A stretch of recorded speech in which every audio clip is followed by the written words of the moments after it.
하셔가지고 가슴이 신경이 벌렁벌렁해가지고 여기서 흥분하셔가지고 막 이 행복학교가요 이렇게 심장이 벌렁벌렁 그리 흥분하게 만드는 복음 전하는 통로가 됩니다. 얼마나 귀한 전도의 도구입니까 여러분? 이제 중요한 시간이에요. 이제 행복학교 길라잡이 해주시면서 또 질의응답까지 귀한 시간, 아주 중요한 시간, 또 이렇게 앞전에 또 필요하신 거 있으면 본부장님한테 본부로 전화하시면은 PPT 다 받아서 전달해 주기로 하셨어요. 우리 큰 박수로 맞이하겠습니다. 최도경 장로라고 합니다. 앞에 우리 강사분들이 워낙 잘하셔갖고 제가 기분이 너무 좋아요. 이거 지금 행사 준비한다고 몇 달간 그렇게 준비를 했었는데 신경을 써갖고 입이 다 얼었어요. 이야 이게 잘 되겠나 참 어떻게 되겠노 정말 많이 신경을 썼는데 오늘 뭐 이렇게 와서 보니까 분위기도 좋고 우리 강사님들이 정말 잘하시죠? 예, 참 놀랐습니다. 지금 이제 거의 이때쯤이면은 대부분 보면은 이렇게 나가실 분들은 나가고 이제 정말 엑기스 정말 관심 있는 분들만 이렇게 남거든요. 근데도 불구하고 거의 이제 안 가시고 다 이렇게 남아 주셔서 너무 감사합니다. 저는 이제 마지막 정리만 하고 그렇게 끝내도록 하겠습니다. 제가 워낙 이렇게 뭐 준비한 거 중에서 앞에 분들이 다 하셨기 때문에 별로 할 게 없는 것 같아요. 별로 할 게 없고 이제 제가 준비한 아까 영상 있죠, 그죠? 첫 번째 영상, 요 영상을 한 번 더 보면서 행복학교의 개념을 한번 또 이렇게 한번 정리를 해보시고 이 속에 사실은 제 강의가 다 들어있으니까 요걸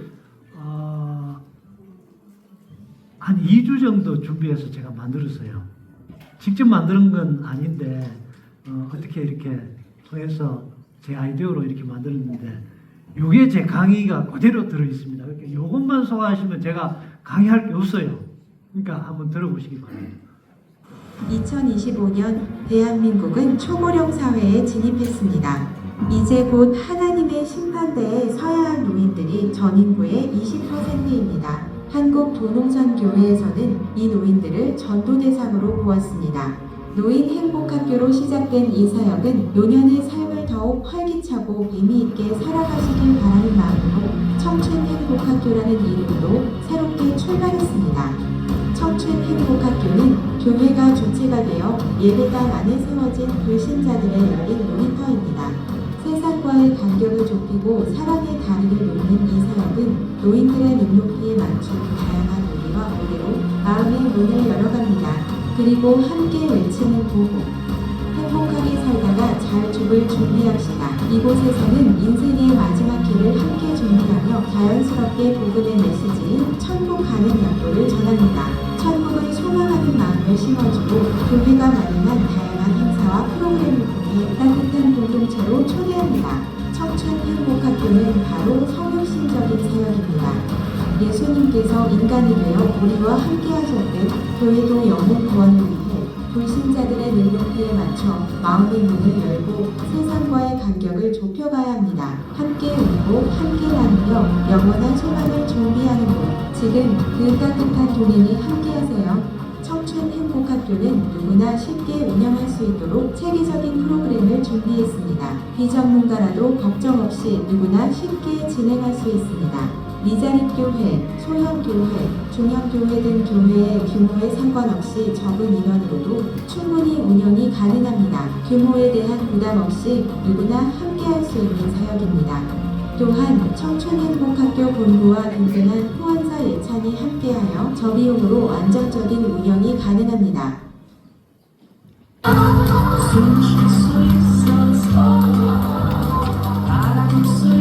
야, 너 소금이 소금이 왜 소금 이것도 또 뭐죠?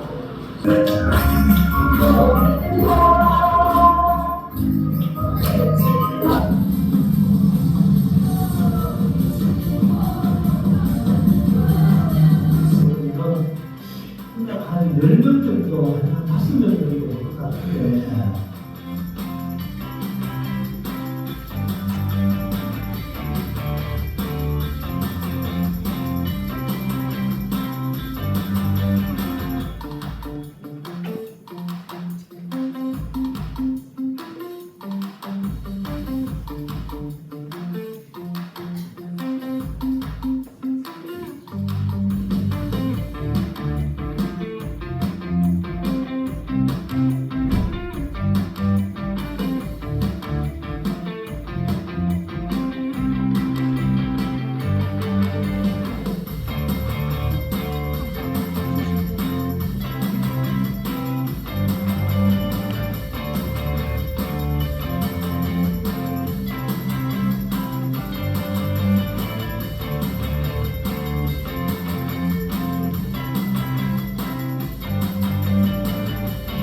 우리 청춘행복학교에서는 전도하기 힘든 이 시대에 노인들을 교회와 전도해서 오셔서 기쁘게 노래 부르고 마음이 활짝 열렸을 때 천국 가는 학교라는 이 전도들이 가지고 그대의 기쁨을 전하는 이들이 천국 가는 학교이기 때문에 잘 들어주고 영혼의 열매가 생겨서 교회가 부르는 정말 되어지는 전도를 하고 자부심을 갖고 원장이 드립니다.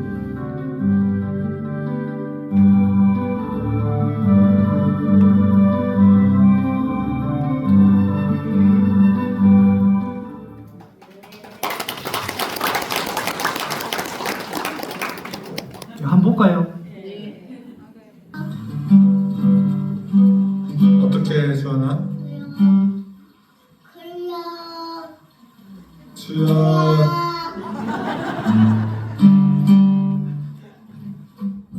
어떻게? 다시 보여줘.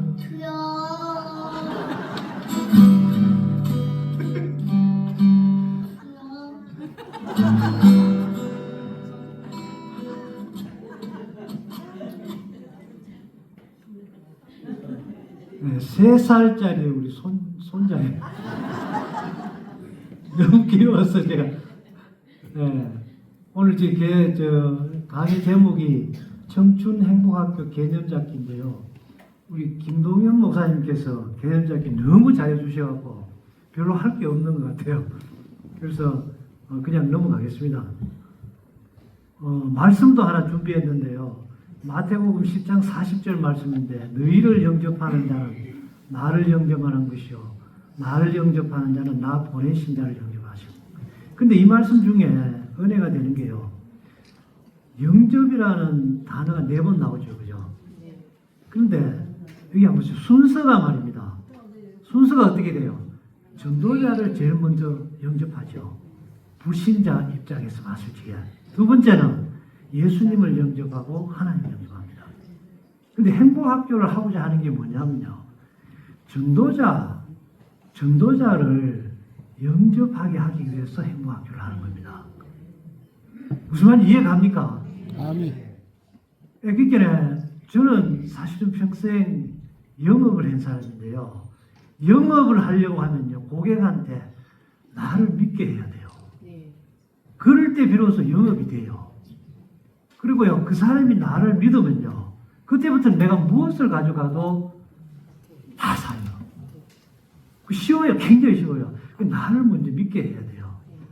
근데 우리가 전도하는 사람도 마찬가지예요. 예수 천당 불신종만 외친다고 전도가 되는 게 아니고, 우리는 그렇게 생각했지만 그게 아니고요. 전도자를 믿게 해야 됩니다. 전도자를 먼저 영접하게 해야 된단 말입니다. 전도자가 칭송을 받을 때 비로소 전도가 된단 말이에요. 그래서 우리가 청춘행복학교를 하자는 겁니다. 저기요, 아프리카에 가면은 코끼리가 있어요. 제가 이 예를 왜 자꾸 들으냐면요, 굉장히 중요한 예화이기 때문에 자꾸 듭니다. 코끼리가 있는데요, 코끼리가 하루 종일 수십 킬로를 걸어요. 왜 걷는지 압니까? 물을 찾아서 걸어요. 계속 걷다가 물웅덩이가 이렇게 나오잖아요, 그죠? 나오면요, 그 물웅덩이가 보이는 순간 코끼리가 너무 좋았어요. 고함을 들어요.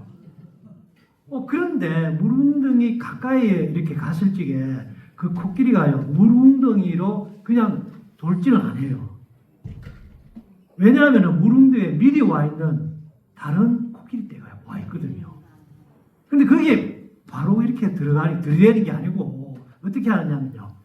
제일 우두머리 코끼리가 뒤로 이렇게 돌아선답니다. 그리고요. 뒷걸음질을 친대요. 근데 어디로 뒷걸음치느냐면요. 먼저 와 있는 코끼리 떼 두목 있죠. 제일 우두머리. 그 우두머리의 엉덩이에다가 슬금슬금 다가가서 그 사람의 엉덩이를 코끼리의 엉덩이를 갖다 댄답니다. 그러면요 먼저 와 있던 우두머리 코끼리가 그게 무슨 신호냐 하면은 내가 왔으니까 좀 물 좀 먹어도 되느냐 그런 얘기가요. 그러면 그 코끼리가 슥 길을 비켜준답니다. 그제서야 이 그렇게 수십 킬로를 걸어왔던 이 코끼리들이 들어가서 물을 마신답니다. 그럼 무엇을 의미하는 겁니까, 여러분? 이게 미물도요. 그런데 하물며 사람이 처음 보는 사람한테 가고 예수 천당 불신촉을 외친다고 그 사람이 하나님을 영접할까요? 물론 할 수도 있겠죠. 그러나 지금 세상은 저는 아니라고 봅니다. 그거는 옛날 최봉성 목사님이 예수 천당 불신촉 그때는 모르겠어요. 그때는 됐을 수 있는데 지금은 아니에요. 왜냐? 교회가 너무 불신이 많아요. 예수 믿는 사람들도 너무 불신 많이 하잖아요. 제가 어릴 때는 저는요 5대째 교인인데요. 아까 우리 김문우 목사님 6대째 교인이다 그러는데 저는 5대째 교인이에요. 우리 고조 할아버지 때부터 예수를 믿었거든요. 그런데 제가 어릴 때만 해도 예수 믿는다 하면 사람들이 저를 믿어줬어요. 그게 도교회하고 노는 아는 다 믿어줬다고. 가하고 놀아도 괜찮다고. 맞죠? 예. 옛날에 그랬어요. 그런데 지금은요, 예수 믿는다 그러면요, 별로 이렇게 신뢰를 안 해요. 그런 상황인데, 예수 천당 불신족 뭐 외친다고 될 일이 아니란 말입니다. 그리고, 한 가지 질문해 볼게요, 여러분. 하나님하고요, 사람하고, 간격의 차이라 그럴까요? 아니면 능력의 차이라 그럴까요? 그 위대함의 차이라 그럴까요? 어느 정도 날 것 같아요, 여러분. 맞아요. 그래서 성경은 그런 말씀이 있더라고요. 하나님은 하늘에 계시고 사람 땅에 있다고. 그렇죠, 그죠? 하나님의 어리석음이 사람의 지혜보다 낫다고. 그게 하나님과 사람과의 차이는 하늘과 땅 차이. 맞죠? 그러면 목사님하고 동네 어른들하고 차이는 얼마나 날까요? 그 문화적인 차이, 생각의 차이, 영적인 차이. 제가 볼 때는 하늘과 땅 차이를 가능성이 많아요. 자, 그런데 여기서 중요한 게요. 하나님도 전도하러 이 땅에 오실 적에 나사렛 예수의 모습을 보잖아요. 맞죠, 그죠? 네. 왜 그렇게 오셨어요? 간격이 이만큼 벌어져 있는데 간격을 좁히기 위해서 오신 거예요. 간격 좁히기. 간격 좁히기. 이 동일화, 상황화. 이게 선교적인 용어인데요. 이 청춘행보학교가 그러려고 청춘행보학교를 오자는 겁니다. 그 개념을 잡지 않고는 청춘행보학교 절대 할 수가 없습니다. 제가요, 여러분들을 많이 이게 통화를 하고 만나보고 하는데요. 청춘행보학교를 시작하려면 저하고 통화를 해야 돼요. 면담을 하셔야 돼요. 인터뷰를 해서 통과가 돼야지 행보학교를 할 수가 있어요. 그런데 통화를 딱 해보면요. 이 개념을 갖고 있는 분이 별로 없어요. 아시겠죠? 그죠? 지금까지 나와서 강사님들이 노래 부르고 뭐 웃기고 박수치고 했는데 이거 하는 목적이 뭡니까? 간격 좁히게 하자는 겁니다. 그러니까 선교적인 용어라니까요. 전문적인 선교적인 용어라요. 이 간격 좁히기라는. 아시겠죠? 그죠? 그래서 청춘행보학교는 이걸 하자는 겁니다. 자, 한번 넘어가 보겠습니다. 자, 세상이 있죠. 그죠? 세상이 있습니다. 저는 어떻게 전도했느냐? 세상에서 교회로 받아쳐. 맞죠? 그죠? 교회로 받아쳐냈어요. 교회로. 교회 오세요. 1년에 한 2번 정도. 우리 교회도 VIP 초청단체가 2번 있습니다. 2번. 교회 오세요. 아니면 무슨 뭐 해가지고 교회로 오세요.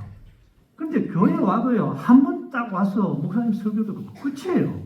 저는 거기서 결실 맺는 건 저는 한 번도 못 봤어요.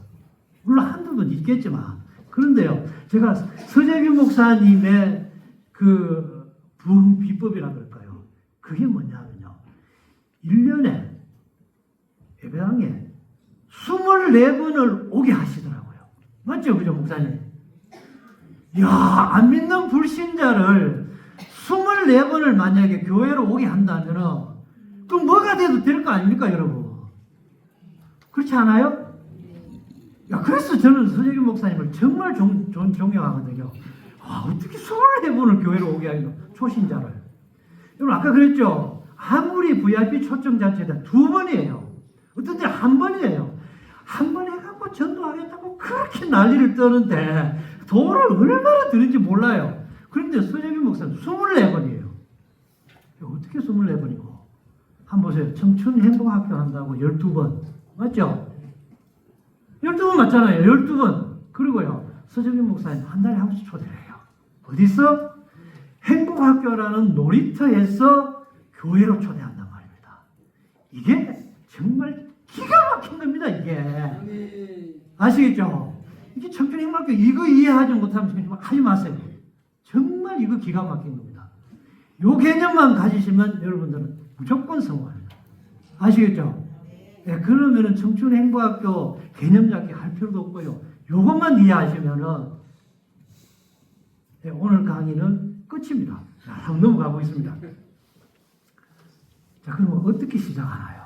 이거 굉장히 중요하잖아요. 그죠?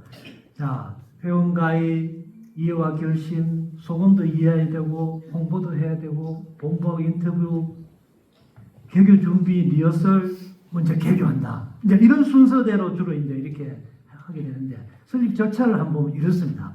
처음에 오늘 이렇게 오셔갖고, 이해와 결심을 하셔야 돼요. 야, 나 청춘교육 해야 되겠다. 말아야 되겠다. 이거 뭐 괜찮네. 결심을 딱 하셨다면은, 첫 번째로 뭘 하셔야 되느냐. 신청서 있죠. 그죠? 오늘 들어오면서 이게 아마 배포를 해주실 분이 그 신청서에다가 딱 이렇게 가입 신청서라고 있어요. 그걸 적으시고 돈 5만 원, 이거는 가입비입니다. 5만 원을 내시면은 그때부터 청춘 행복학교 회원이 됩니다. 근데 요거 안 하고 하시면은 이게 이제 불법이 돼요. 불법까지 좀 무서운데 그게 아니고 진짜 왜냐하면 우리 청춘 행복학교 이제 사단법인이 됐거든요. 네, 이제 2025년도 1월 1일부로 작년 한 해 동안 준비하고 사단법인이 됐어요. 근데 사단법인 이름을 마음대로 쓰면은 불법이 안 불법이에요. 불법이에요. 그래서 제가 이제 불법이라고 그러는 겁니다. 네, 그래서 이제 회원이 딱 되면은 그때부터 혜택이 돌아가요. 야, 오늘 또 이렇게 오셨는데 오셨으니까 우리가 보통 이제 전도지가 소금 전도지가 1000장을 드리는데 오늘 오시는 분들한테는 1500장을 드리잖아. 대박 보이소? 혜택이 딱 돌아가잖아. 그죠? 이거 마찬가지로 이 행복학교 와서 이제 가입이 딱 되면은 전도용품도 그야말로 인건비 수준으로 가져가실 수가 있어요. 아까 누가 뭐 가격은 말 안 하시더라고요. 그렇게 이제 말씀하시는데 저도 가격 말 안 할게요. 왜냐하면 가격 말하는 순간 이게 가치가 떨어지거든요. 네, 그래서 가격은 말 안 하지만요. 저희들은 정말 그래요. 인건비만 봤어요. 인건비만. 그냥 공짜로 그냥 드리니까 안 되더라고요. 전에 우리 최은수 장로님은 그냥 드렸어요. 그냥 주니까 진짜 500개 교회가 했어요. 근데 대부분 제가 이렇게 들어보니까 그분들은요. 뭐가 욕심나서 했느냐. 전도가 욕심나서 한 게 아니고 그럼 물품이 욕심나서 했더라고요. 네? 어떤 분은 한다고 해놓고 그거 가지고 하고 단대 다 썼어요. 행복학교는 시작도 안 하고. 그래서 제가 머리를 썼죠. 야, 이러면 안 된다. 세상에 공짜는 없다. 그래서 최저의 그게 뭐라 이제 인건비만이라도 한번 받아보자. 이제 그래서 사실은 굉장히 싸게 그렇게 공급을 합니다. 그런 혜택이 돌아갑니다. 자, 그러면은 가셔갖고 이제 가입비를 딱 내시고 그 다음에 가면 뭐냐? 교회하고 조율을 하셔야 돼요. 당회가 있으면 당회원들하고도 얘기를 하고, 그리고 또 재직회 가서도 얘기를 하고, 성도들도 설득을 하고요. 그리고 청춘행복학교 개념도 말씀을 하시고요. 특별한 집회도 하시고요. 우리 목사님은 새벽 기도도 특별 새벽 기도 하셨다 그러더라고요. 이제 그런 걸 통해 갖고 교인들한테 홍보를 하셔갖고 행복학교에 대한 이해도가 교회가 높으면 높을수록 좋아요. 이제 그러고 설립 준비를 하는데 제일 먼저 중요한 게 제가 볼 때는 그런 것 같아요. 타임 스케줄을 한번 작성을 해보세요. 타임 스케줄이라는 것은 뭐냐면 자 오늘부터 요땅하면 언제는 뭐하고 언제는 뭐하고 언제는 뭐하고 언제는 뭐하고 이렇게 해서 시작한다. 이런 타임 스케줄을 딱 작성을 하시고 그 다음에 소금에 대해서 연구를 좀 하셔야 돼요. 왜냐하면 우리 행복학교는 이 소금 전도가 설계가 되어 있어요. 우리 몸 DNA가 이렇게 설계되어 있듯이 소금 전도가 설계되어 있는 게 이게 행복학교예요. 소금 전도를 못하면 행복학교는 못하게 돼 있어요. 아시겠죠? 그래서 소금에 대해서 좀 공부를 하셔야 된다. 제가 이따 간단하게 소금에 대해서 좀 설명을 드릴게요. 그리고 이제 홍보를 시작합니다. 그럼 모집을 시작하는 거죠. 그죠? 다니면서 저희들이 보내준 어떤 그 물품을 가지고 이렇게 막 활용을 하면서 특히 이제 전도지 가지고 이렇게 소금을 설명하면서 이 아까 제가 드렸죠. 그죠? 이 소금 전도지. 그죠? 예, 여기 지금 20g 정도의 소금이 들어있어요. 근데 굉장히 뭐 어렵게 자꾸 소금을 설명하려고 하지 마시고, 여기 뭐 적혀 있어요. 눈 또는 코 세척한다. 양치 또는 가글용으로 사용한다. 조리할 때 사용한다. 마사지 할 때 사용한다. 간단하게 말씀하시면 돼요. 요거 주시니까 한번 얼굴에 마사지 한번 해보세요. 네? 그리고 가글 한번 해보세요. 그다음에 양치 한번 해보세요. 그렇게 간단하게 전해야지 이걸 뭐 장황하게 설명하면 안 들어요. 그리고 제가 이따 설명드리겠지만 무조건 효과가 있도록 돼 있어요. 네, 무조건 다시 한번 말씀드리지만 소금은 무조건 효과가 있습니다. 그걸 왜 그런지 제가 이따 설명을 드릴게요. 자, 그리고 창간교회, 세교회 창간하셔야 돼요. 제가 뭐 예를 들어 양산로교회 가보겠다. 그러면 양산로교회 가시면 되고, 우리 하이교회 가보겠다. 하이교회 가시면 되고, 또 우리 이원희 목사님 교회, 열린교회 세 교회 이상은 가시고, 왜 가라고 말씀을 하시느냐면은 거기 가서 각기 다 장점이 달라요. 그리고 내가 뭔가 모디파이를 해야 할 교회가 있을 거 아닙니까? 그러면 그걸 모디파이를 해서 그 목사님한테 목사님 그 PPT 자료 좀 주시면 안 되겠습니까? 제가 그거 돈 드릴게요. 그러면 뭐 얼마를 받겠습니까? 그죠? 그런데 목사님 그 뭐 USB 값 정도만 드리면 그걸 주세요. 얼마나 또 인심이 좋으신지 주실 겁니다. 아마. 맞죠? 맞죠? 이원희 목사님. 보세요. 주신다고 약속하시잖아요. 그러면 그걸 받아와서 그때부터 이제 연습을 하는 겁니다. 목사님들이. 몇 개월? 3개월. 어떤 분은 6개월. 아니, 설교를 일주일에 한 편씩 목사님들 만들어내시잖아요. 맞죠? 한 편이 아니죠. 어떤 분들은 뭐 수요일, 새벽 기도. 자, 그런데 청춘행복학교 이거 해봤자 딱 1시간용입니다. 그런데 3개월 동안 주구장창 한번 해보세요. 못하는 분 누가 있겠어요? 근데 그걸 뭐 그렇게 어렵게 생각할 필요가 없어요. 전혀 어렵지 않습니다. 바보라도 할 수 있는 거예요. 진짜 바보라도 할 수 있는 거예요. 그걸 가지고 그대로 연습하고 리허설하고 연습하고 리허설 해보세요. 그리고 아까 누가 그러시더라고요.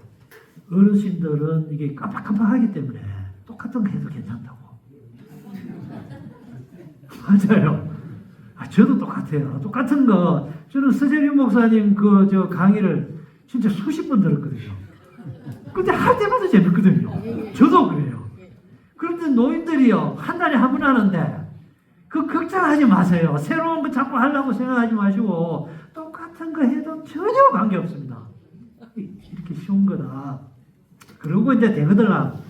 이제 할만하다. 이제는 우리 교회가 준비가 되었겠다는 생각이 드시면은 본부에다가 저한테 전화를 주시라고요. 그러면 제가 인터뷰를 해보고 제일 중요하게 생각하는 게 개념입니다. 왜 행복학교를 왜 하시려고 그럽니까? 하필이면 왜 행복학교를 하시려고 했어요? 세상에 천지인데. 프로그램 많잖아요. 근데 왜 행복학교를 하시려고 그래요? 그 개념이 서 있다면 저는 기꺼이 이렇게 해드릴 겁니다. 그리고 전도용품하고 이런 거 다 보내드릴 겁니다. 그러면 이제 그거 가지고 1회 때는 하실 수가 있어요. 준비가 다 되어 있습니다. 자, 그리고 프로그램 확정하고 개교 준비하고 설립하시면 됩니다. 이런 어떤 절차로 이제 행복학교를 하시면 되고요. 자, 소금전도가 이게 문제인데, 제가 소금전도에 대해 한 10분 정도만 좀 설명을 좀 드릴게요. 먼저 우리가 이제 소금을 대할 때, 저도 마찬가지였습니다. 사실은 제가 소금 장사인데요. 저도 소금 장사 하기 전에 최원수 장로님이 저보고 소금 먹으라고 계속 말씀하셨거든요. 근데 제 고정관념이 뭐였냐면, 소금 먹으면 성인병 온다고. 그러니까 소금 먹으면 안 된다고. 그렇게 말씀하시고 저한테 소금을 주셔서 저는 소금을 안 먹었어요. 소금 안 먹어도 건강하니까 뭐 그랬을지도 모르겠죠. 근데 이제 소금 장사를 해보니까 저한테 적용을 해야 되잖아요. 그죠? 그래서, 이게 참 큰일인데, 혹시 이게 혈압 올라가면 어떡하지? 소금을 먹지 말려고 했던 가장 큰 원인이 뭐냐면 혈압이거든요. 예, 이게 미국에서 한 100여 년 전에 이 논쟁이 있었답니다.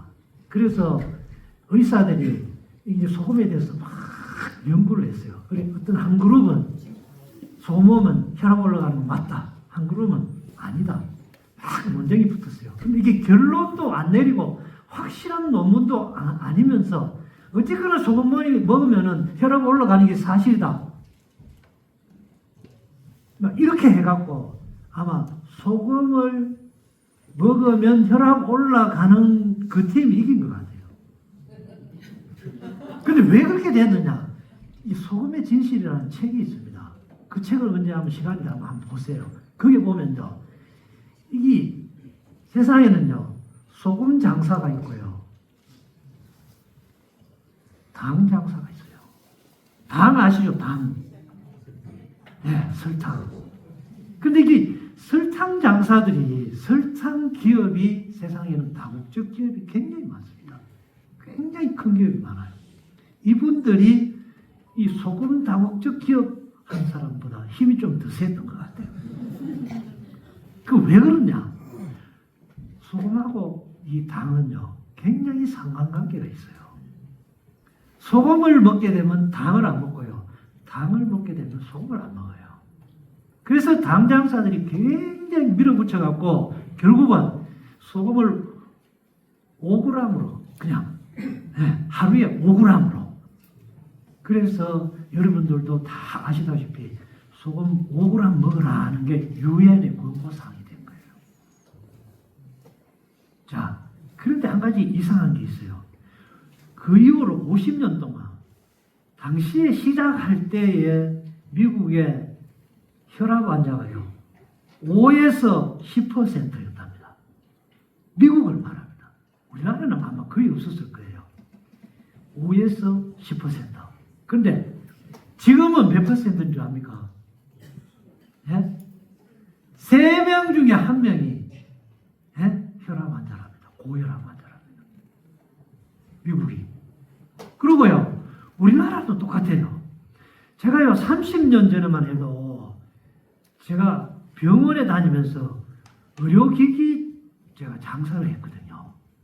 그런데요 30년 전에만 해도 심혈관 환자가요 우리 대구 같으면 경북대학병원에 한 달에 1명 아니면 2명이었습니다. 그 왜 어떻게 알 수 있느냐? 요즘은 심혈관 스턴트라고 있죠. 그죠? 혹시 들어보시는 분 심혈관이 막히면 그걸 뚫어요. 그 장사가 그때는 돈이 안 됐어요. 정말 돈이 안 됐거든요. 왜냐? 한 달에 한 놈밖에 없으니까요. 그런데요, 지금은 의료기 중에서 제일 돈 되는 게 뭐냐면 그거예요. 세상에요. 대구에 대학병원이 한 4개가 정도가 있는데요. 대구에 대학병원에 이 심혈관 환자가 꽉 차갖고 시술을 할 수가 없어요. 매일 그래요. 그리고요, 그게 안 되니까 전문병원이 생겼어요. 그리고요, 조그마한 병원도 해요. 그 정도로 이제 심혈관이 많아졌어요. 왜 그렇습니까, 여러분?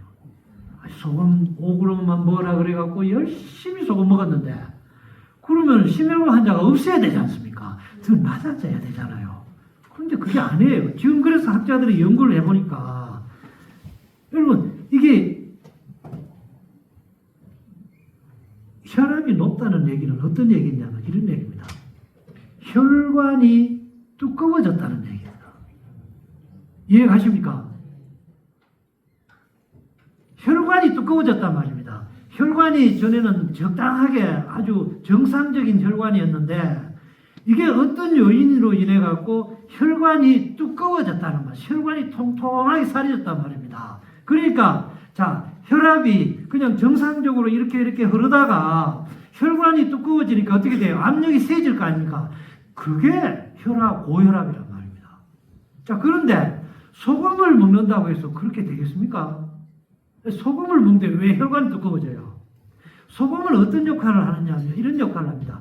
소금은요, 우리 혈관을 이렇게 잘 돌 수 있도록, 혈관에죠, 혈액을 잘 이렇게 돌 수 있도록 해주는 역할을 하는 게 소금이에요. 다시 말하면 고속도로가 혈액이라면요, 소금은 뭐냐 하면요, 자동차예요. 막 실어 나른단 말입니다. 소금을. 아시겠죠? 그죠? 뭐를 영양분을 막 실어 나른단 말입니다. 이 소금이.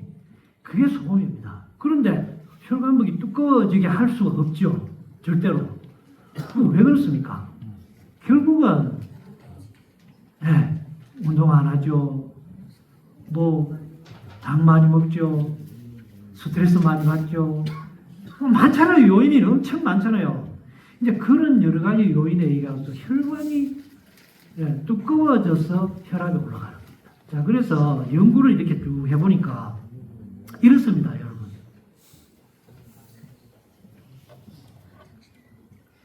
소금을요, 정상인 있죠. 아주 정상인. 혈압이 없는 정상인이 소금을 만약에 먹었을 경우에는 80%는 혈압이 안 올라가요. 전혀, 여러분도 한번 시험을 한번 해보시라고. 80%는 전혀 혈압이 안 올라가요. 그리고 20%는 약간의 혈압에 영향을 줄 수가 있다고 봅니다. 그리고 그 20% 중에서 고혈압이 될 확률은 1%밖에 안 된답니다. 자, 그러면 혈압 환자는 그럼 어떠냐? 고혈압 환자. 고혈압 환자한테 소금을 먹어보면요, 50%가 혈압이 올라가더라는 겁니다. 자, 그리고 고혈압도 아니고 조금 이렇게 어떤 선을 약간 넘어가는 사람, 120, 30 정도 되는 사람, 그런 사람은 소금을 먹이면 어떻게 되느냐? 70%가 아무런 영향이 없고 30%가 영향이 있답니다. 자, 이게 왜 그러냐? 인터넷에 한번 찾아봤어요. 제 말이 거짓말인가? 그게 왜 그러냐면요, 그 30%는 소금이 몸속에 들어가실 적에 소금 자동 조절 기능이 있는데 소금 자동 조절 기능을 못한다는 거예요. 예? 이거 그냥 제 말이 아니에요. 사람마다 소금 자동 조절 기능이 다 있단 말입니다. 이거는 그러면 태어날 때부터 갖고 있을 수도 있고요. 소금을 먹게 되면, 많이 먹게 되면 자동으로 생기기도 합니다. 그런데 왜 없는 사람은 왜 없느냐? 태어날 때 선천적으로 없는 사람도 있고요. 그리고 또 하나는 소금을 안 먹으면 없어진답니다. 충격적이죠, 그죠? 소금을 안 먹는다는 말은 소금을 적게 먹는다는 얘기입니다. 자, 그럼 우리 몸 속에 소금이 도대체 얼마나 있느냐? 260g 정도 있답니다. 성인들. 260g이 어느 정도 되느냐면요, 제가 오늘 드리는 그 명품 소금 그게 300g이에요. 그럼 그보다 조금 적게 우리 몸속에 소금이 있다는 얘기입니다. 자, 그거를 여러분들 우리 몸속에다가 이렇게 부으면 그게 소금입니다. 그런데요, 260g이 늘 250g의 소금이 늘 우리 몸속에 갖고 있어야 되는데 운동을 하잖아요. 그러면 대충 한 소금이 한 2g에서 3g 정도가 빠져나간답니다. 자, 그러면 빠져나갔으면 어떻게 해야 돼요? 보충을 해야 되죠, 그죠? 예, 그게 이제 0.9%인데 보충을 안 하게 되면 그럼 우리 몸이 어떻게 되느냐? 소금 들어오다가 소금 안 들어온단 말입니다. 그러면 이 몸이요, 소금을 저장을 하기 시작한대요. 야, 그거 신기하죠, 그죠? 저장을 해요. 나중에 선물하고 몸이. 그런데요, 저장할 때 알데스테론이라는 호르몬이 분출이 된대요. 그게 분출이 되면서 이 소금을 저장을 한대요. 그런데요, 알데스테론이 나오기 시작하면 우리 몸이 데미지를 엄청나게 입는답니다. 아시겠죠? 그래서 스트레스를 받고 병이 생기고 소금을 많이 먹으면 제가 처음 얘기했죠. 혈압 80%는 괜찮아요. 고혈압 생길 확률은 정상인은 1%밖에 안 돼요. 자, 그러니까 소금을 먹어도 되겠어요? 안 되겠어요? 먹어도 됩니다. 실제로 한번 실험을 해보세요. 저는 혈압이 110에서 120 사이거든요. 평생 그래요. 그런데 하루에 제가 이 소금물을 어느 정도 마시느냐면요. 한 6번 정도 마시거든요. 자, 이거를 소금물을 어떤 식으로 마셔야 되느냐면요.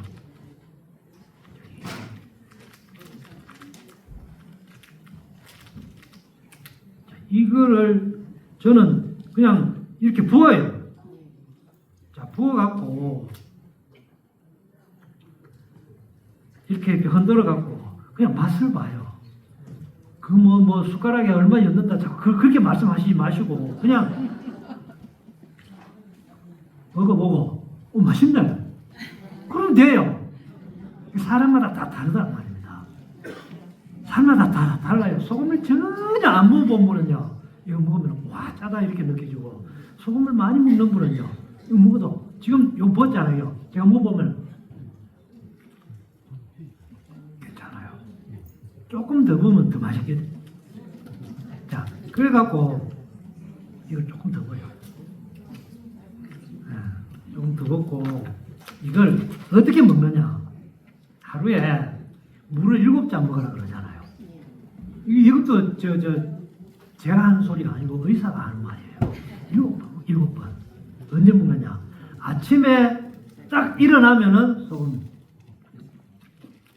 한 잔 마셔요. 2잔 마셔도 괜찮아요. 그러면 배변도 좋고, 반드시 먹을 때는 밥 먹기 전 30분 전에 먹어야 돼요. 물이 들어가면 위장이 이게 소화가 절대 안 좋아요. 그러고 난 뒤에 밥 먹고 나지 안침 먹고 30분 있다가 한잔 먹어요. 그리고 점심 먹기 전에 30분 전에 한잔 먹어요. 점심 먹고 난 뒤에 30분 있다가 또 한잔 먹어요. 저녁 먹기 전 30분 전에 또 한잔 먹어요. 그리고 저녁에 밥 먹고 운동하고 와서 한 잔 내지 2잔을 먹어요. 그러면은 몇 잔이냐 하면은 7잔이에요. 자, 그렇게 해서 제가 한 1년 정도를 한번 먹어봤거든요. 먹어보고 가서 병원에 가서 혈압을 재봤어요. 똑같아요. 똑같은 말입니다. 전혀. 그러나 혈압이 올라가는 사람은 소금 자동 조절 기능이 없단 말입니다.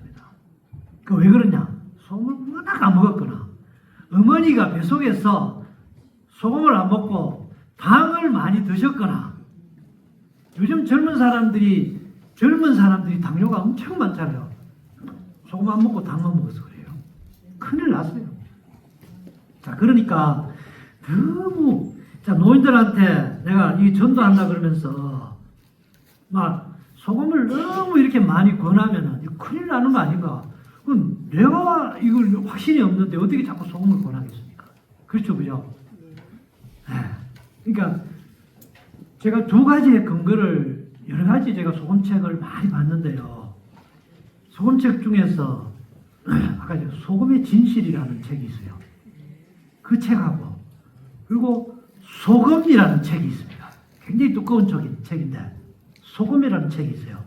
그걸 보면은 소금에 대해서 정말 여러 가지 재미있는 것들이 많이 있는데 그 두 가지의 책을 여러분들이 꼭 한번 읽어보세요. 그러면 소금에 대해서 확실히 나올 겁니다.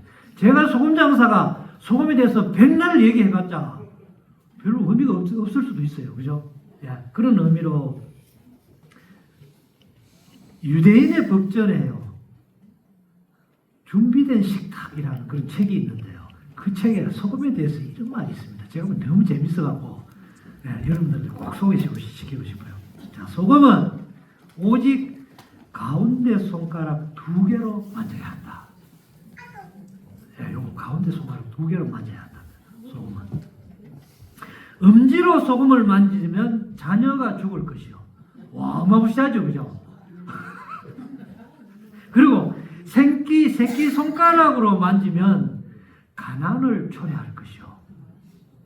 그리고 금지로 만지면요 살인자가 된답니다. 그 책에 진짜 그런 게 있대요. 그리고 소금은 그러면 뭐로 먹어야 되느냐? 약지로 먹어야 된대요. 이게 약지죠. 근데 희한하게 우리나라 사람들도 한약을 다려갖고 야 신기하죠? 네. 이렇게 해서 이렇게 소금을 마시잖아요. 자, 먼저 한약을 마시잖아요. 그게 아마 제 생각에는 그래요. 이게 여러 가지 있겠는데 이게 아마 제일 깨끗한 손가락이 아니겠나. 맞습니까? 이게 가장 깨끗한 손가락인 것 같아요. 그래서 요거를 이렇게 요걸로 이제 집어갖고 그래 그 무슨 말이냐면요. 그만큼 소금이요 귀했다 이 말입니다. 옛날에 소금이. 그런데 요즘은 아주 천대꾸리가 되는데 절대 소금은 악마가 아니다. 아시겠죠, 그죠? 그런 이제 확신을 가지고 이렇게 이제 소금을 좀 이용을 해주시면 좋겠다 그런 생각이 들고요. 그 책에 대해서 만약 궁금하시다면 저한테 전화 주시면 제가 보내드릴게요. 네. 자, 그러면은 시간이 한 10분 정도는 남아지실 건데, 그렇죠, 그죠? 자, 우리가 지금 소금 굽는 장면이에요. 네, 저렇게 소금을 굽습니다. 네, 저렇게. 자, 이게 구워낸 소금이 이런 이제 소금입니다. 이런 모습입니다. 자, 여기 보세요. 노랗고 하얗고 그렇죠, 그죠? 지금 왜 저렇게 됐냐면요. 소금은요 800도씨 정도 구워야 돼요. 그게 프라이팬에다가 소금 구우면요 오히려 더 독이 나와요. 아시겠죠, 그죠? 네, 그러니까 프라이팬에 소금 구워가 먹으면 오히려 더 해가 됩니다. 네, 그래서 절대 그러지 마시고 최소한 600도씨 이상은 구워야 되고요. 800도씨쯤 되면 소금이 녹기 시작해요. 그래서 900도씨, 1000도씨가 되면 소금이 완전 물이 돼요. 저희들은 800도씨 이상, 저기 이제 붉은색이 녹은 소금이에요. 그리고 좀 하얀 게 안 녹은 소금이죠. 좀 경계선 정도에 구워냅니다. 녹아버리면은 작업하기가 굉장히 어렵기 때문에 이렇게 이제 구워냈단 말입니다. 그거를 몇 시간 정도 굽느냐 하면은 38시간? 36시간. 예, 36시간을 굽습니다. 근데 보통요, 제가 알기로는 죽염 같은 경우도요, 이 대나무에다가 그냥 손 넣어갖고 그냥 태워요. 그냥 1시간 정도 태우고, 꺼내서 태우고, 꺼내고, 이걸 몇 분 하냐면 9분 한다 그래요. 그러면 다 해봤자 몇 시간입니까? 9시간. 9시간. 마지막에 벌겋게 되도록 해서 용융소금을 만들어요. 그게 다 해요. 그런데 저희들은 36시간을 구워냅니다. 그러니까 모든 불순물들이 싹 다 날아가고, 제일 중요한 게 뭐 아시잖아요. 바다가 굉장히 이제 산업 폐기물, 바다가 완전 쓰레기 더미가 됐어요. 이제 그런 것들이 이렇게 다 이렇게 날아가고 아주 깨끗한 소금으로 바뀝니다. 그 소금을 가지고 여러 가지 이제 제품을 만들게 됩니다. 황토 엑기스 말씀드리겠습니다. 네, 요 이제 본부장님 말씀이 우리 소금은 그런데 천일염인데 한국산 천일염이 아니고요. 호주산 천일염입니다. 그 왜 그러냐? 그걸 얘기하려면 자꾸 길어지는데요. 우리 서해안 바다가 여러분들 생각에는 굉장히 깨끗할 것 같아요? 더러울 것 같아요? 어떠세요? 지리적으로 한번 생각해 보세요. 서해안은요, 중국의 내해예요. 중국의 모든 산업시설이 어디에 있다? 우리 서해안 쪽에 있어요. 90%가. 그리고 중국의 원전이 거의 90%가 서해안 쪽으로 다 있어요. 중국의 큰 강이 어디로 흘러요? 서해안 쪽으로 다 흘러요. 그건 강이 아니고 바다예요. 그런 모든 폐기물이 전부 서해안으로 들어온단 말이에요. 그런데 우리 서해안 소금이 깨끗할 수가 있겠습니까? 없어요. 절대 없어요. 그리고 우리가 소금을 구워보면 알거든요. 서해안 소금을 구워보면요. 첫째는 냄새가 너무 많이 나요. 그리고 굽고 난 뒤에 밑에 보면요. 시커먼 것들이. 그래서 도저히 이래서는 안 되겠다 싶어서 본부장님이 세상에 가장 깨끗한 소금이 어디냐 알아보니까 호주산 소금, 남태평양산 소금이 제일 깨끗하다. 그래서 이제 그걸 가져와서 거기다가 황토 엑기스를 이렇게 첨가를 해서, 왜냐면 미네랄을 첨가를 해야 되니까 미네랄을 첨가해서 그렇게 구워낸 소금입니다. 그래서 정말 믿고 그렇게 활용을 하셔도 전혀 손실이 없는 그런 소금이다 하는 거를 제가 말씀을 드리고, 된장도 마찬가지예요. 된장도 우리는 그 구운 소금으로 된장을 담거든요. 된장이요, 소금이 한 몇 퍼센트 정도 들어가느냐면요, 40%가 된장에 소금이 들어가요. 자, 그러면 된장을 담을 적에 오염된 된장을 집어넣으면은 그 된장을 먹을 때 어떻게 돼요? 오염된 오염물을 그냥 먹는 거예요. 왜냐하면 된장은 버릴 게 하기도 없잖아요. 맞죠? 그죠? 된장을 담으면은 거기서 간장도 먹고 된장도 먹고 다 먹어요. 안 버리. 그래서 구운 소금으로 담는 된장은 전국적으로 전 세계적으로 애찬 된장밖에 없어요. 그래서 맛이 있어요. 아시겠죠? 그죠? 자, 그 이런 이제 소금을 여러분들이 드리는 이유가 그러면 뭐냐? 장사하려고 그러는 게 아니고, 정말 장사하려고 그러는 게 아니고요. 행복학교를 어떻게 하면은 진짜 효율적으로 할 수가 있겠나? 이 효율화를 하기 위해서 사실은 이 소금을 시작했고, 그리고 그 전에 행복학교 하기 전에요. 우리가 뭘 했느냐면 한국 도농성교회 팀 전도를 했어요. 거기에 이 소금 전도지 있죠. 이게 주 전도지였습니다. 그리고 소금 전도가 주 전도였어요. 이걸 하다가 행복학교가 개발이 됐기 때문에 이 전도지를 이용하고 소금 전도를 이용해서 행복학교를 해보자는 겁니다. 그래서 제가 처음에 얘기했죠. 행복학교에는 소금이 설계되어 있다고요. 그래서 그러면 정말 제가 그랬잖아요. 효율성이 효과적으로 좀, 이게 무슨 얘기냐면 효과적이면서 돈이 적게 들어가야 될 거 아닙니까?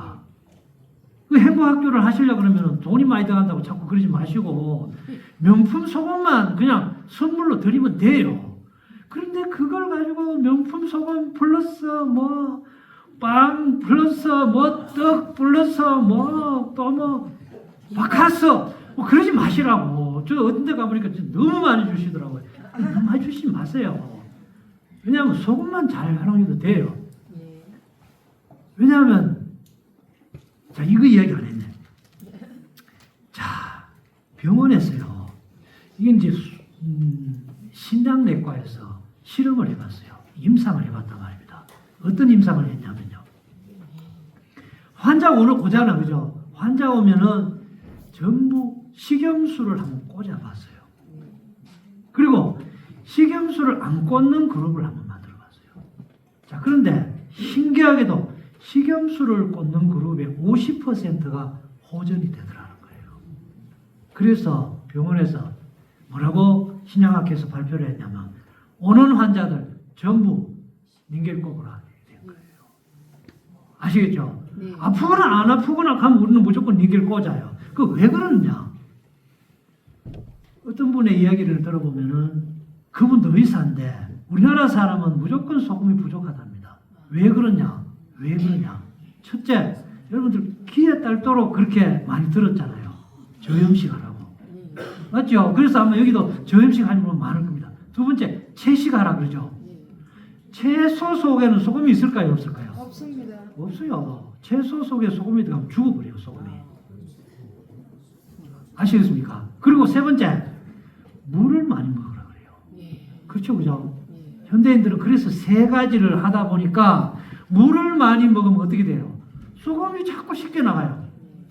그러니까 소금이 없죠. 소금이 다 부족해요. 거의 다 부족하다고 봅니다. 여기에 있는 분들 소금 이렇게 따로 이렇게 보충 안 하고요. 가서 아마 소변으로 소금 측정 한번 해보세요. 절대 0.9% 이상 나가는 사람이 없어요. 자, 그러니까 제가 아까 얘기했죠.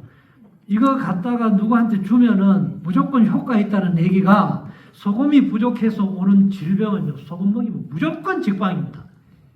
아시겠죠? 네. 그래서 소금을 먹여보니까 무슨 병도 낫더라, 무슨 병도 낫더라, 무슨 병도 낫더라고 자꾸 말씀하시는데 소금이 부족하기 때문에 그렇단 말입니다.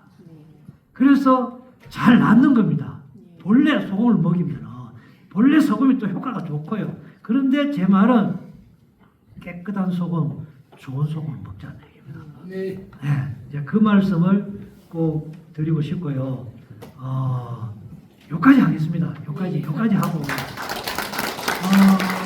마지막으로 우리 사무총장님 나오셔갖고 사단법인 청춘행복학교에 대해 갖고 잠깐 설명을 드리고 그리고 질의문답하고 그렇게 끝내겠습니다. 예, 사무총장님 나오십시오. 박수로.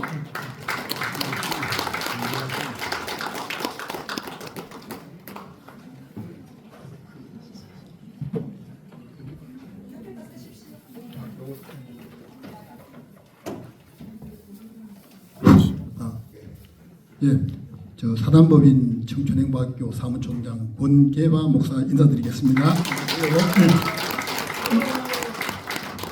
본 이름은 권태순인데요. 15년 동안 해외 선교사로 있다 보니까 이제 제 이름을 잊어버리고 선교 이름만 씁니다. 권계바 선교사. 방송실 좀 올려주세요. 네. 이제 강의는 다 끝났습니다. 저는 강의를 하러 나온 게 아니고요. 우리 사단법인 청춘행복학교 비전과 방향에 대해서 간략하게 설명을 드리도록 하겠습니다. 지금 굉장히 지루한 시간이고 이제 모든 강의 다 끝났습니다. 그래서 지난 10년 동안 우리 최원수 장로님과 최도경 장로님께서 청춘행복학교를 운영을 해 오셨어요. 여러분들이 잘 아실 겁니다. 그 말씀드리기 전에 먼저 하나 제가 질문 드리겠습니다. 오늘 세미나에 청춘행복학교 세미나에 생애 처음 오신 분들 한번 손 한번 들어보세요. 오늘 처음 오신 분들 많이 오셨네요. 네, 잠깐 내리시고요. 혹시 오늘 처음 오신 분들 중에 본교회 교인 계십니까? 한번 손 들어보세요. 네, 알겠습니다. 네, 감사합니다. 네, 본교회 교인들은 청춘행복학교 처음 들어보셨죠? 네, 저도 2년 전에는 청춘행복학교 이름 처음 들었어요. 그래서 청춘행복학교 하길래 난 늙었는데 이 학교 뭘 하겠나 싶어서 찾아가 봤더니요. 노래 부르고 춤추더라고요. 기겁을 해가지고요. 저도 장로교회에 목사입니다만 기겁을 해서 도망을 가는 일이 있습니다. 그런데 제가 요즘 청춘행복학교에 미쳐버렸어요. 그래서 작년 1년 동안 청춘행복학교가 두 장로님께서 해오신 것을 토대로 이제는 개인에서 우리가 기관으로 엄연히 기관이 되면은 여러분들 출생하면 이름이 생기죠. 과거에는 그냥 청춘행복학교였어요. 지금은 앞에 붙습니다. 사단법인 정식 법원에 등록했어요. 아이 태어나면 호적 등본하죠. 호적 등록하시죠. 우리 사단법인 청춘행복학교가 정부에서 인정하는 그런 행복학교로 거듭났습니다. 언제 났느냐? 2024년 12월 31일자로. 왜 그러냐? 평생 여러분들 잊지 말라고. 그렇습니다. 그래서 청춘행복학교에 대해서 간략하게만 간단하게 비전과 운영 방향에 대해서 설명을 올리도록 하겠습니다. 설립 목적은 그 설립 목적과 사업에 대해서 설립 목적은 정관 3조라 정관이라는 것은 정부에서 국가에서 인정하는 또 국가에 등록된 법이 있습니다. 우리가 그냥 만들어서 임의대로 만든 것이 아니고 그래서 정부가 인정해주는 정관 3조의 설립 목적이 전도와 교회 부흥입니다. 일반 비영리법인 단체나 NGO라든가 많지만은 그것이 아니고 우리는 목적이 뭐죠? 전도죠. 전도하고 교회 부흥을 위해서 청춘행복학교라는 정관 3조에 되어 있습니다. 사업 내용은 정관 4조에 분명히 나와 있습니다. 고령자, 노인, 청춘 행복학교 하니까 잘 몰라서 노인 행복학교라고 과거에 그렇게 썼답니다. 또 우리 그 최훈 장로님 책을 제가 여러분 읽어보니까 처음엔 노인 전도로 시작했는데 앞으로 아마 여기 계신 여러분들이나 앞으로 청춘행복학교를 하고 오늘 참석 안 하신 많은 교회들은 이제는 청춘행복학교 딱 이미지 되면 뭐가 될까요? 바로 노인 전도가 같다는 것을 이제 이미지하실 겁니다. 두 번째는 우리가 국내에도 외국인들 많이 들어와 있죠. 탈북민도 갈수록 늘어납니다. 또 해외도 진출했습니다. 여러분들 해외에서 무슨 청춘행복을 하겠냐? 제가 했습니다. 아마 제가 알기로는 해외 선교 수출 1호로 알고 있습니다. 어쨌든 앞으로도 해외까지 뻗어나갈 계획입니다. 사단법인 청춘행복학교 회원은 정회원과 준회원으로 나눠져 있습니다. 정회원은 청춘행복학교 설립 목적과 사업에 같아야 됩니다. 임의대로 하셔는 안 됩니다. 아까 우리 장로님 말씀하셨지만 이제는 저희 사단법인 청춘행복학교 이름을 함부로 쓰시면 안 됩니다. 우리 설립 목적과 사업에 동의하는 교회나 기관, 단체, 개인이 사용할 수가 있고요. 청춘행복학교를 하고자 준비하고 계신 분들 또 정회원으로 들어갑니다. 그 다음에 이제 준회원은 뭐냐? 행복학교를 하지 않더라도 우리 청춘행복학교에 영향을 미치신 분들 그 본부 이사회에서 결정을 합니다.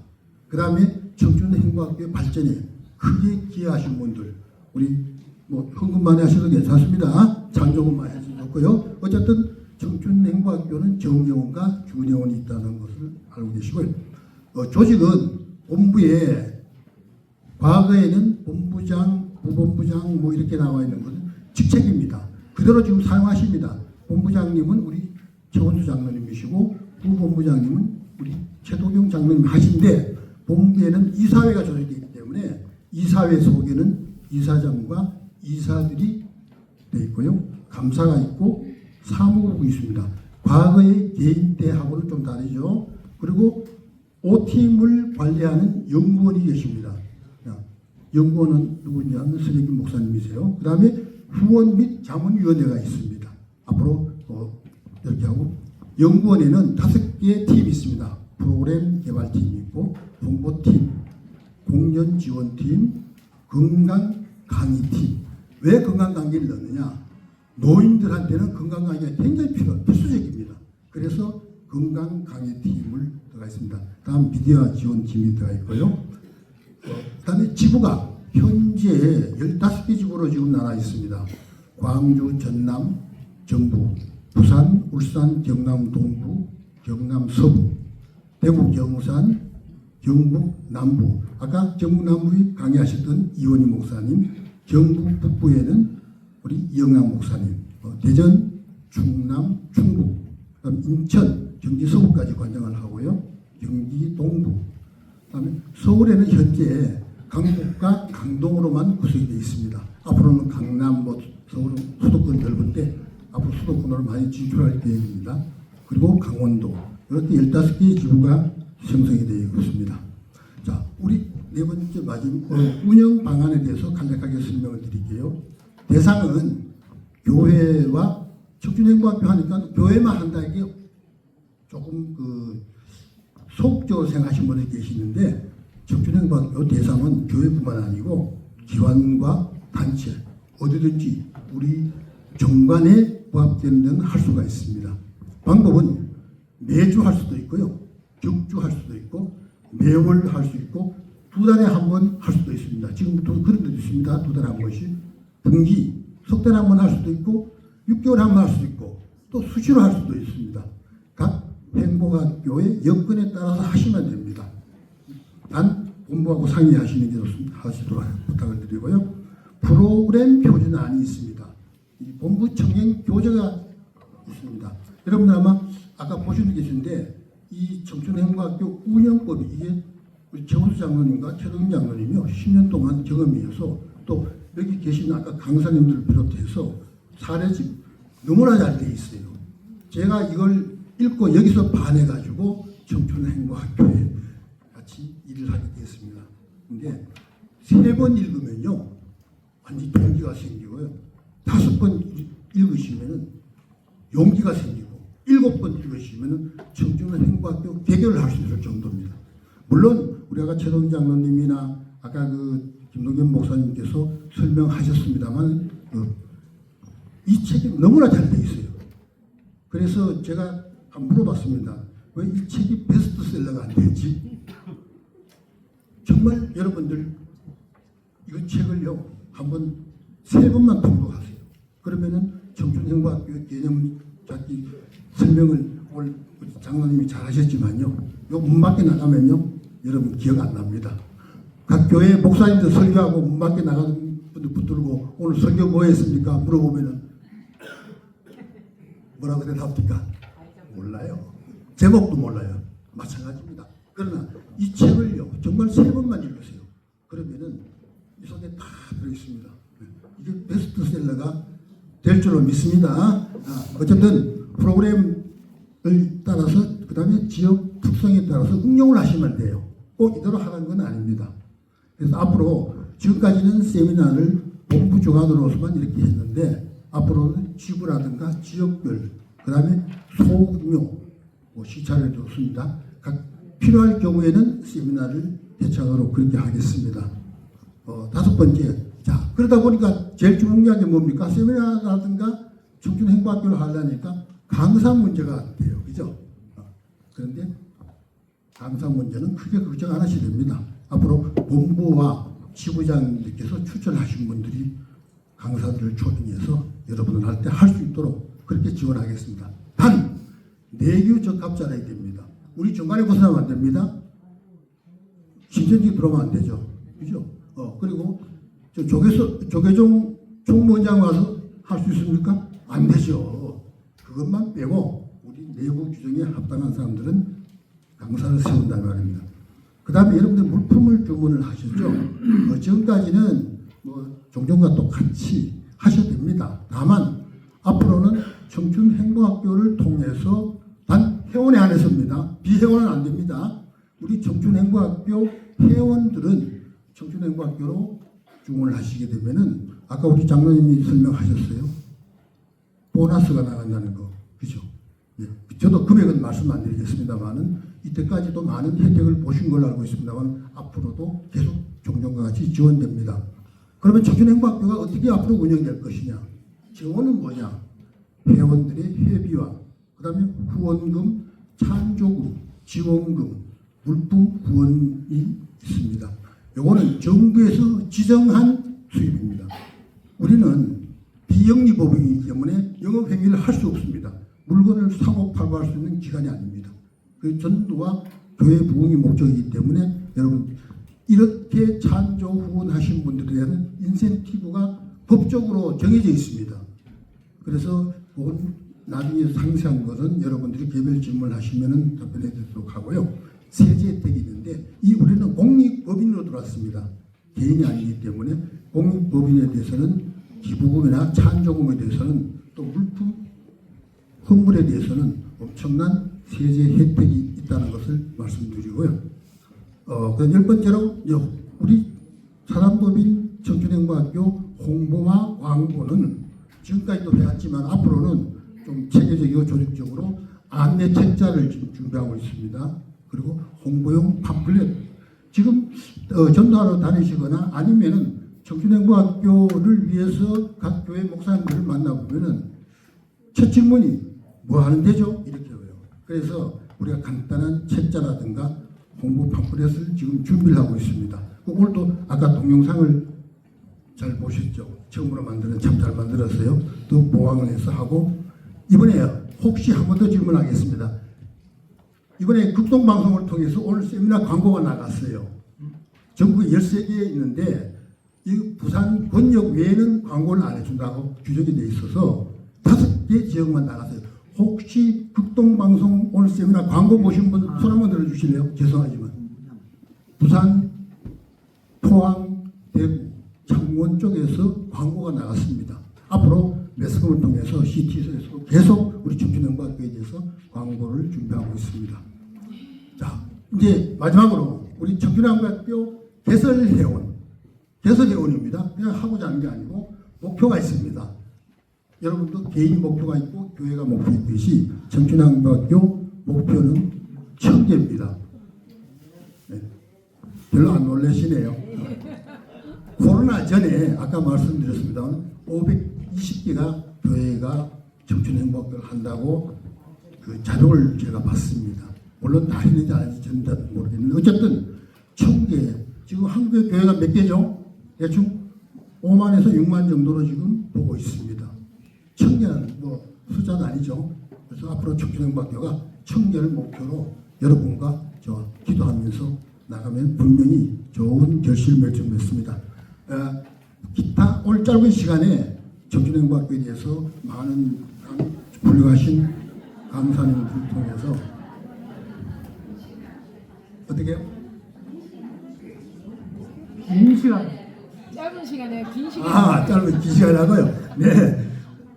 강사들은 40분 하시는데 저는 10분도 안 되는데.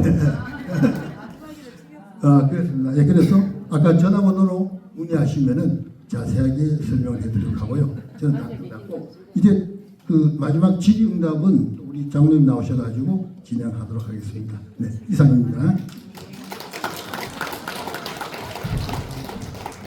네, 감사합니다. 마지막 질의문답 시간인데요. 질문 혹시 하실 분 있으면 질문해 주시면 강사님들 다 계시니까 강사님들한테 질문을 하셔도 되고 저한테 질문을 하셔도 돼요. 이렇게 질문이 있으면 질문 좀 해주시죠. 마칩시다.